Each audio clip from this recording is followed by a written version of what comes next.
কেউ full time নাপিত, কেউ দোকানকর্মী, কেউ আবার বিক্রয় প্রতিনিধি। স্কোয়াডে আছেন কাঠমিস্ত্রি, এমনকি রিয়েল এস্টেট এজেন্টও। এমন সব ভিন্ন আর বাহারি পেশাজীবী নিয়ে গড়া অকল্যান্ড সিটি এফসি খেলতে যাচ্ছে এবারের ক্লাব বিশ্বকাপে। নিউজিল্যান্ডের এই অপেশাদার ক্লাবটির রূপকথার গল্প থাকছে প্রতিবেদনে।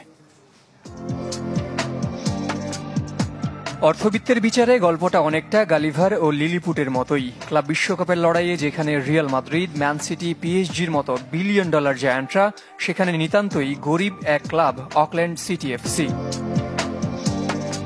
৩২ দলের টুর্নামেন্টে একমাত্র নিউজিল্যান্ডের এই ক্লাবটিও অপেশাদার। বিনা পারিশ্রমিকে খেলেন ফুটবলাররা, যারা পেট চালাতে করেন অন্য চাকুরিও।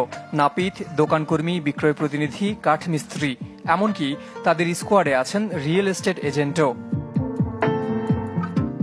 ফুল টাইম চাকরিজীবী এসব ফুটবলাররা সপ্তাহে মাত্র ৩ থেকে ৪ বার ট্রেনিংয়ের সুযোগ পান আর খেলেন মাত্র এক ম্যাচ। ক্লাব বিশ্বকাপে খেলতে কর্মস্থল থেকে ছুটি নিয়ে এসেছেন ফুটবলাররা, সেটাও বিনা বেতনে।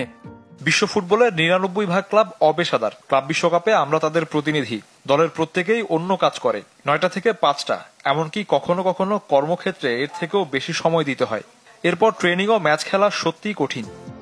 অপেশাদার হলেও দারুণ সফল অকল্যান্ড সিটি এফসি। ২০০৪ সালে পথচলা শুরুর পর ১০ বারের নিউজিল্যান্ড চ্যাম্পিয়ন, ১৩ বার জিতেছে ওশেনিয়া অঞ্চলের ওএফসি চ্যাম্পিয়ন্স লিগ, আর ১৩তম বারের মতো অংশ নিচ্ছে ক্লাব বিশ্বকাপে।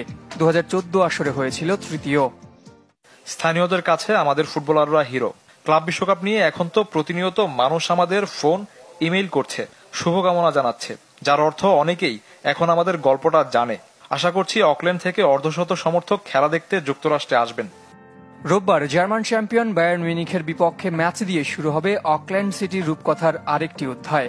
সি গ্রুপে তাদের বাকি দুই প্রতিপক্ষ পর্তুগিজ বেনফিকা ও আর্জেন্টাইন বোকা জুনিয়র্স।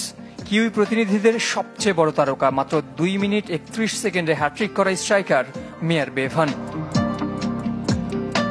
জের সাগর, চ্যানেল 24।